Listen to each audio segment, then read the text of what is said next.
Wait, what's the name of this video? The top 10 creepy little towns in video games. Jordan, you need to stop doing so many drugs. Fuck you, I'll do however many drugs I want. Also, why are you dressed like that?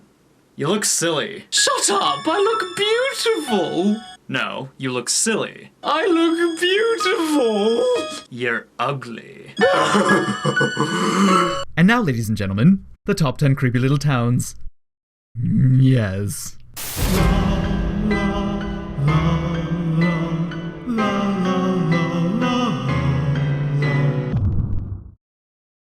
Twilight Town from Paper Mario 2.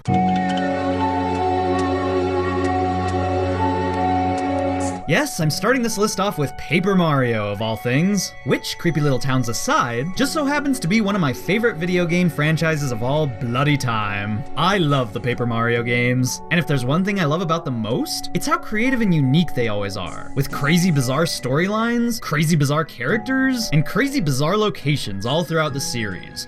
Such as this place. This, ladies and gentlemen, is Twilight Town, a weird, dark, spooky little village full of dead trees, crooked houses, and a great perpetual haze of overlooming dreariness that never goes away. Naturally, I love this place, and of all the weird settings you visit in Paper Mario 2, this one's always been my favorite. I just love the way it looks. I love the eerie, dim red colors of the town, the big hanging yellow moon in the sky, and I love that dull, depressing music that plays in the background of it all.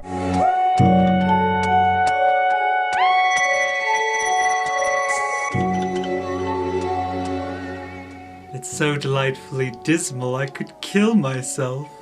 Why do you say things like that? If you'd stop interrupting me, maybe I wouldn't say things like that. What? Never mind. Oh, and I should also mention the Twilighters, too. The Twilighters are the people who inhabit Twilight Town. A bunch of patchy, stitched-up scarecrow people that walk around looking creepy and depressed everywhere they go.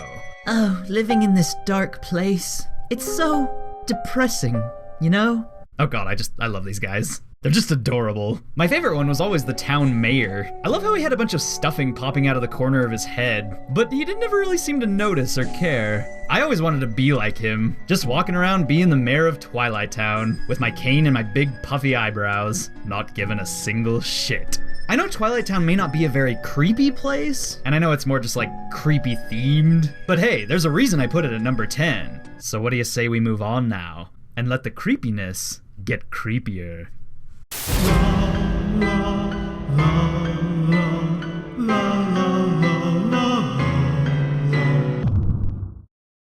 The Town Full of Scary Children from Sanitarium.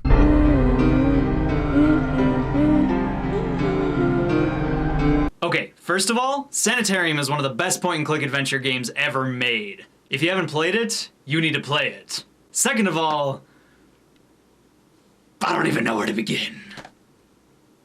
Fuck. Okay, so here's the thing about Sanitarium. I played this game when I was a little kid. Like, a really little kid. I must have been about 6 or 7 years old. And I know I said the Resident Evil remake was the first horror game I ever played, but this one was more of a game I just watched someone play. When I was a kid, I found Sanitarium horrifying.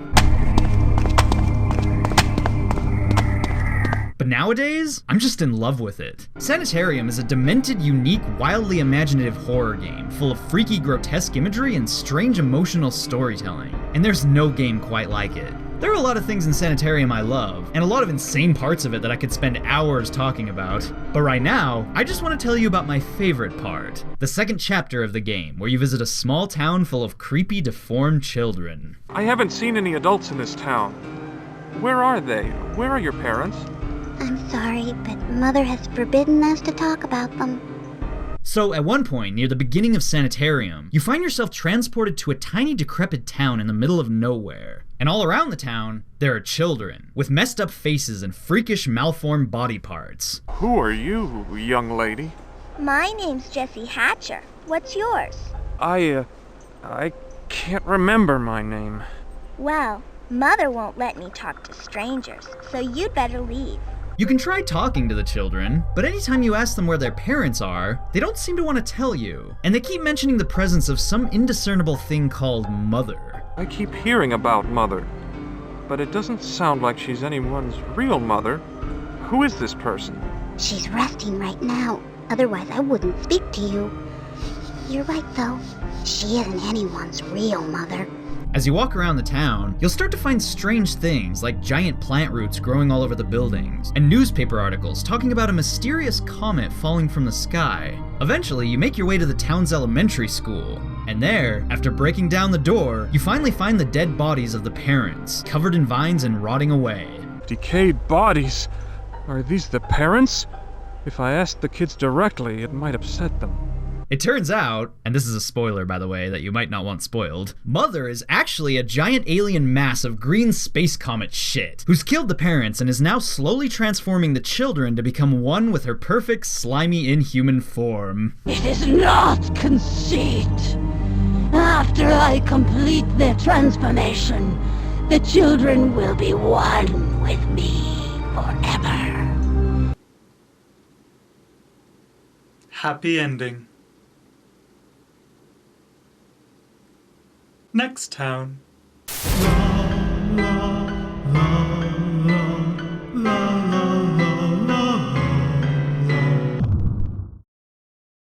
The town of Andale from Fallout 3. Hello there, fella. Good to meet you. Name's Smith, Jack Smith. Welcome to Andale, the best little town in Virginia.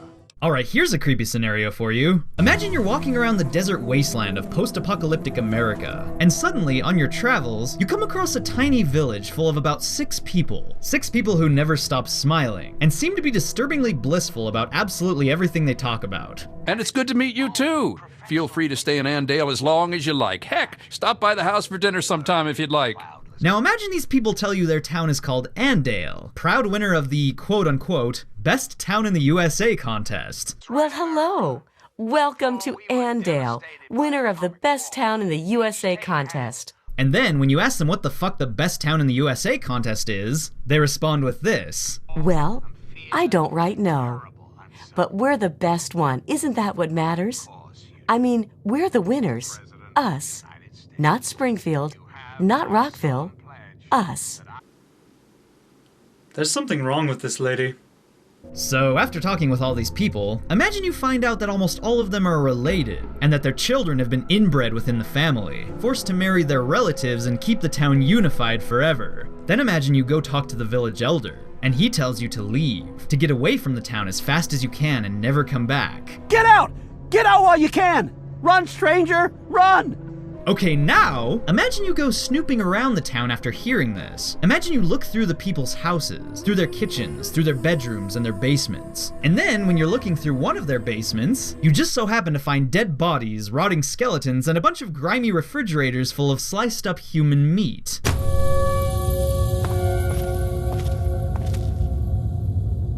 And then, when you leave, everyone in the town attacks you. Too bad, stranger.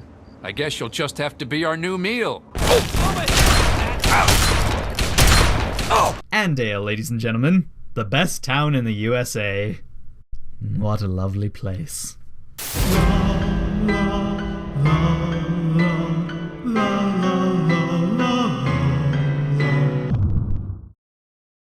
Kakariko Village, from The Legend of Zelda: Ocarina of Time.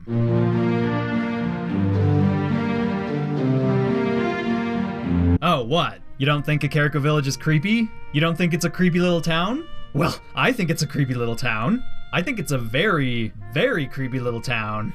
Why? Well, first of all, this thing lives underneath it. Oh, what? What are you looking at? Don't mind me, I'm just a child-scarring abomination of hell walking around in a kid's game. I'm just Dead Hand, that's all I am. I'm a bundle of joy! Actually, Dead Hand is a really good example of why I find this town so creepy, to be honest. See, Kakariko Village just has so many dark secrets. I mean, not only does the entire massive morbid shadow temple lie beneath its surface, but everything else about this town is strange and spooky too. Hell, I remember the first time I ever even visited this place, I was scared out of my mind. I was just walking along as Kid Link, just being young, adventurous, and going along on my merry little way. And then suddenly, the first building I walked into, this happened. Blah! Oh my god, what the hell is that? Please, help me. It hurts. Yeah, that wasn't terrifying at all. Fucking mutated spider people. in a house. And aside from fucking mutated spider people in a house, Kakariko Village also has that graveyard. Yeah, remember the graveyard? The graveyard full of ghosts? And that creepy old graveyard man? And that tomb underneath it with undead walking corpses lurking around inside? Yeah, see what I mean? Kakariko Village is creepy. And if you still don't think it's creepy, well, just look at the people living in this town. Seriously, everyone living in this town is creepy. They're like the creepiest people I've ever seen. First of all, there's the windmill man, who's unpredictable and, well, scary. And then there's the potion shop lady, which... God, do you see this woman? Do you see her face? What are we even looking at right now? What is this creature? Ugh, you know what? It's just scary. Creepy, scary, spooky, creepy, scary.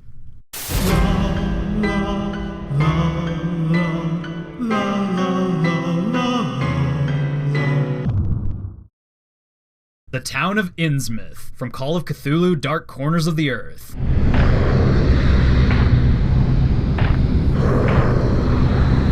Well, I certainly can't make a list of creepy little towns without including Innsmouth, the gross, grimy fishing town from 2006's Call of Cthulhu, an extremely underrated horror game that way more people need to play. You know, I've always found it weird that they named this game Call of Cthulhu. It's actually based on a story called The Shadow over Innsmouth, one of my favorites from H.P. Lovecraft. Not Call of Cthulhu. But okay. Call of Cthulhu basically brings to life the story of Innsmouth, a small, dingy little fishing town in northeastern America, where people have started to randomly disappear, and spooky Lovecraftian shit is going down. In the game, you play a detective named Jack Walters, who's gone to Innsmouth on account of a missing persons report. And once you arrive in the town, right off the bat, something seems wrong. This town's deserted. Where is everybody? I reckon you might have scared them off with that ugly face of yours. Excuse me? Well, what's wrong with your face, lady? You look like Miss Trunchbull from Matilda. Do you know the Burnham lad? He worked... Can't say I noticed what you're saying, stranger. Well, fuck you too, blubberguts. I never liked you anyway. Also, what's up with those gills on your face? Are those gills? Those look like gills. Yeah, I think something's going on in this town, and I don't know if I want to be a part of it. I think I'm gonna leave. Oh shit, I can't leave. Goddamn video games and their eternal imprisonment. Well, I guess the only thing to do now is go stay in a hotel or something. The name's Jack Walters. You don't say, sir. Oh god, even the hotel people are creepy. What if these people attack me in my hotel room? Yep, they're attacking me in my hotel room. Attack of the fish people. So from here, Call of Cthulhu goes all over the bloody place. You get chased by monsters, you run around in the town sewers, you discover great big horrific cults of inexplicable terror and evil. You know, the usual Lovecrafty stuff. But honestly, the best thing about this game for me is the town of Innsmouth itself. I freaking love this place. I love the dark buildings, I love the slimy roads, I love the dull, faint streetlights. And god, just look at the rooftops. Look at that cloudy sky and those smoky chimneys. Call of Cthulhu just brought Innsmouth to life. This is exactly how I would have pictured the town of Innsmouth looking. And it's just perfect. Perfectly perfect. Like a perfect little perfect orange. Perfect.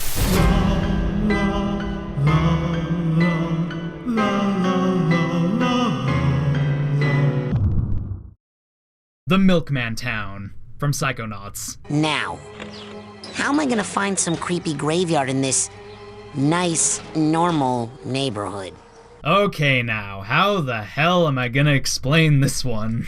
Alright, so the next town on our little list is a place that's not even necessarily a real town. No, instead, it's a fake town. A town that exists only inside someone's head. Specifically, this man's head. You gotta let me in. My friend's in there.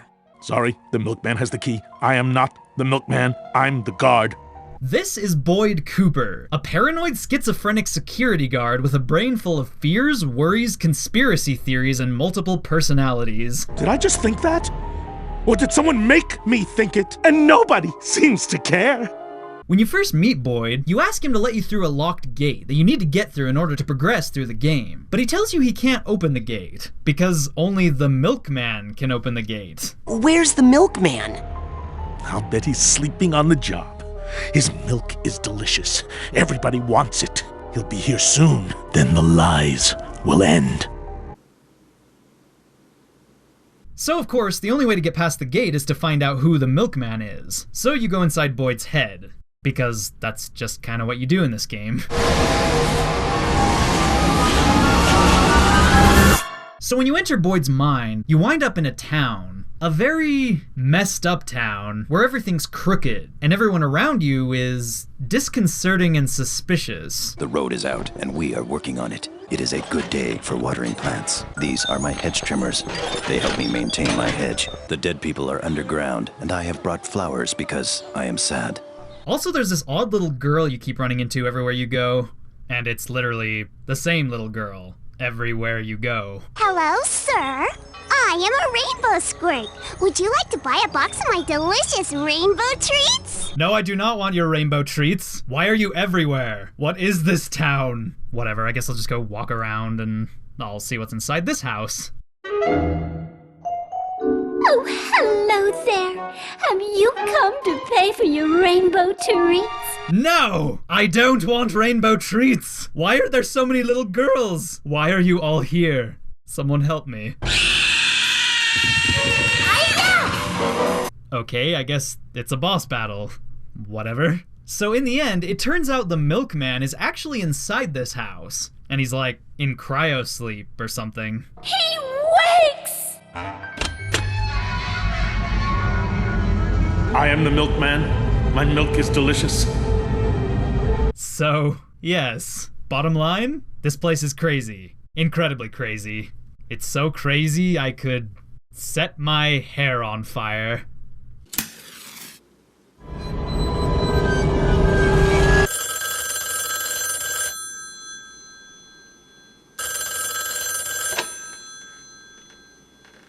Hello?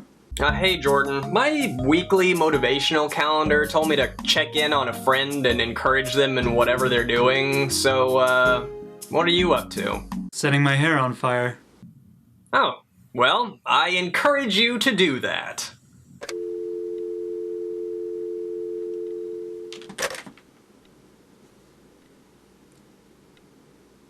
I'm not listening to you.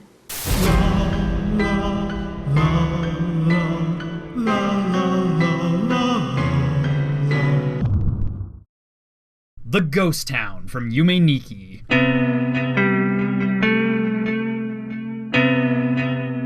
Oh my, that music. That beautiful, damn haunting music. It just repeats over and over again, but it gets me every time.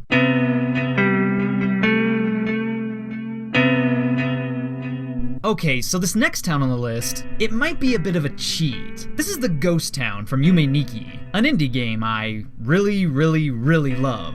And the Ghost Town, it isn't exactly a creepy place. Well, I mean, it is a little creepy. Everything in Yume Nikki is certainly a little creepy. But to me, the Ghost Town feels more like a sad place than a creepy one. The Ghost Town is basically a quiet, dry, slum-like village hidden deep within the vast, surreal dream world of Yume Nikki. And it's hard to even find this place. First, to get there, you have to go through the Dark World, which is like a big, long, black abyss that never ends. And if you walk around and look hard enough in the Dark World, you'll eventually find a door. The door will lead you to a big green meadow called the Wilderness. And the Wilderness is huge. It's very easy to get lost here if you don't know exactly where you're going. But if you walk around long enough, going in the right direction, looking for the right places, eventually you'll find a gate. And beyond that gate, there's the Ghost Town.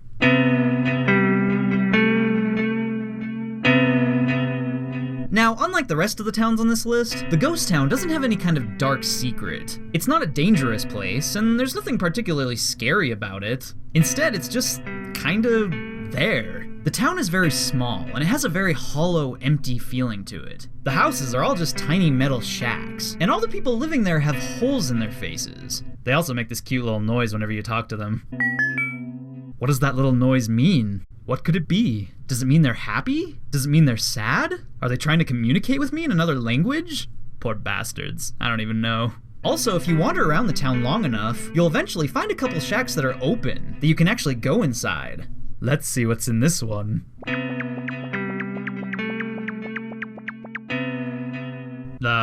Okay, wait. What on earth is this? Can someone tell me what this is?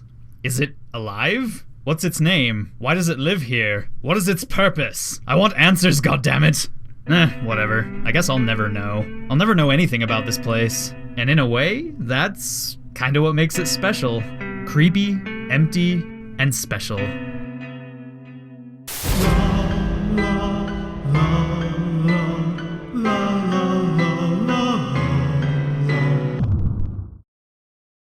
The Lost Village from Fatal Frame 2.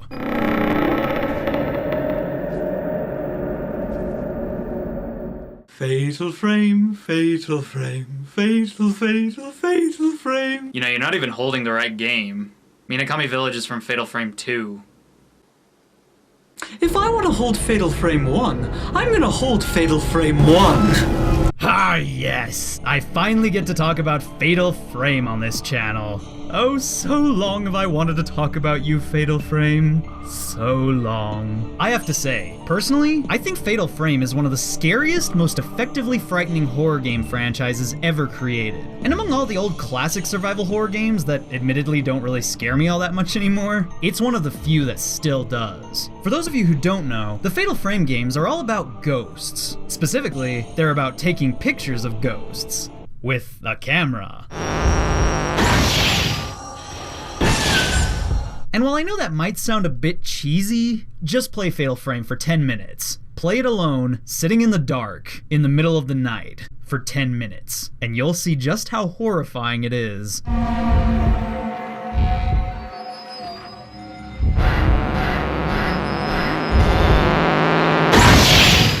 So in Fatal Frame 2, Crimson Butterfly, you play as two little sisters named Miyu and Mayu, who wander off into the woods one day and somehow mysteriously get lost in a town. A ghost town, entirely abandoned and left to wither away in the dust. This place is known as the Lost Village, and it's one of the eeriest settings in any game you'll ever play.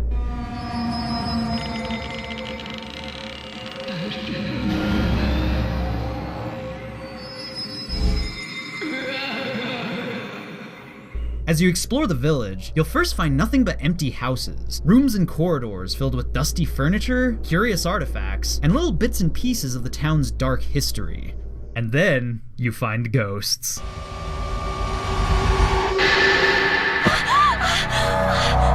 Yes, the ghost town is full of ghosts, of course. And the ghosts want to hurt you. I think. Actually, I don't know exactly what the ghosts want to do. It seems like they want to hurt you. Oh shit, that ghost sure bumped into me pretty hard. That was aggressive. Well, whatever they want to do. The cool thing about Fatal Frame's ghosts is that each and every one of them is different. Like, they're all special and unique, and each one scares you in a totally different way. Some of them walk through walls, some of them climb out of boxes, some of them just look scary as hell, and some of them just rip off the girl from Ringu.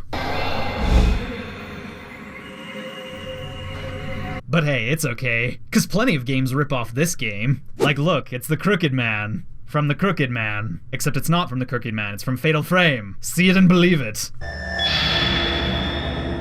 But anyway, yeah. While there's certainly a lot of cool stuff I could talk about from Fatal Frame 2, I don't have time to cover it all today. And maybe I'll have to talk about it again in another video. But for now, you sure better believe it ranks high on this list. Fatal Frame 2 is a creepy little town. One of the creepiest little towns to ever be a creepy little town. I have nothing.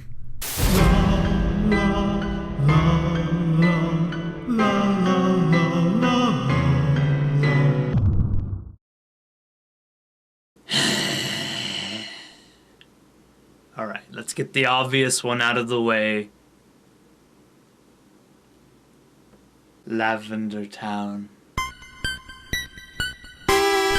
Yeah, I suppose it would be pretty asinine to make a list of creepy little towns without including this one, right? I mean, Lavender Town from Pokemon is like the creepy little town. It's like the classic creepy town. It's the old simplistic minimal one that everyone knows about, and that everyone remembers from their childhoods. And hey, that has to account for something, right? I will admit, I am kinda sick of hearing about Lavender Town on the internet, and about all the stupid creepypasta urban legend shit that people still to this day won't shut up about. By far, my favorite urban legend in video games has to be what is now known as the Lavender Town Syndrome. Oh, shut up, old Jordan, you don't know shit about shit. I hear that if you play the song backwards, then slow it down to half speed, then speed it up to 3 times the normal speed, there's even a secret message to be heard. Let's take a listen, shall we? Kill yourself, self. Kill yourself, self. No wonder the children died. Okay, wait, where the hell was I? Oh yeah, Lavender Town. I was talking about Lavender Town. Shit, what do I even say about Lavender Town? I don't even have anything to say.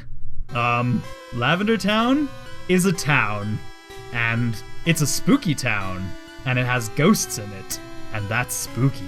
Yeah, I'm sorry guys, I just really don't want to talk about Lavender Town right now. Honestly, I only put Lavender Town on the list so that people wouldn't call me a hipster for not putting it on the list. Oh, shut up, I'm not a hipster. Jesus Christ, just because it's overrated doesn't mean it's bad. I'm running away.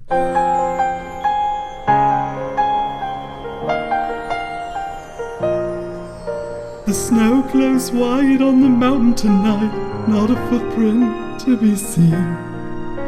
A kingdom of isolation, and it looks like I'm the queen. I'm sorry, I don't know what's gotten into me.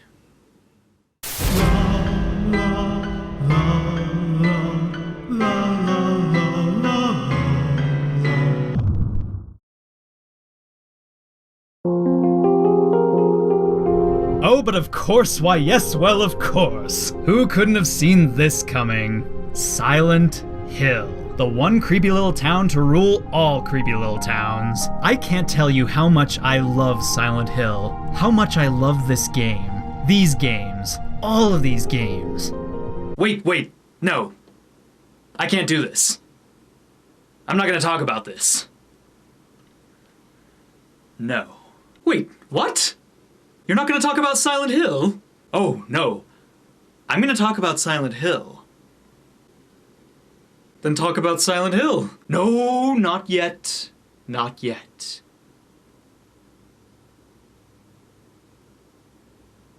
I think I feel something coming.